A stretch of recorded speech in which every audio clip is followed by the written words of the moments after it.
கிருஷ்ணா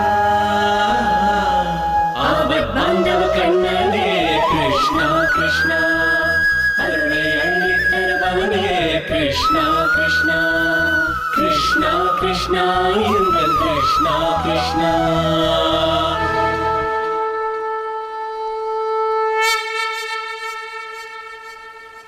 ஆசை, இச்சை, விருப்பம், பேரவா இவை அனைத்தும் மனிதனை வேரோடு சாய்க்க வல்லவை, சக்தி வாய்ந்தவை. மனித வாழ்வில் அடங்கியது யாதென எவரேனும் வினவினால் அதற்கான தம் விடை யாது?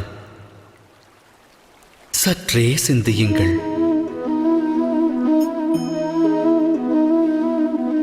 ஆழ்மனதிடம் இவ்வினா எழுப்பினால் அது அட்சர லட்சணமாய் கூறும் ஆசை என்று. ஆசை யாரை விடும்? அது அனைவரின் மனதிலும் வேரை விடும், தம்மிலும் ஊற்றெடுக்கும். 8 திக்கையும் வென்றவர் உண்டு, விண்ணையும் மண்ணையும் ஆண்டவர் உண்டு. ஆனால் ஆசை வென்றவர் அண்டத்தில் இல்லை. ஆசையெனும் மோகத்தை தேடுவதன் மூலம் அனைவரும் அலைவர் அல்லும் பகலும். எனினும் மோகம் என்னும் அக்கூட்டில்தான் ஞானமும் வாசம் செய்கின்றது.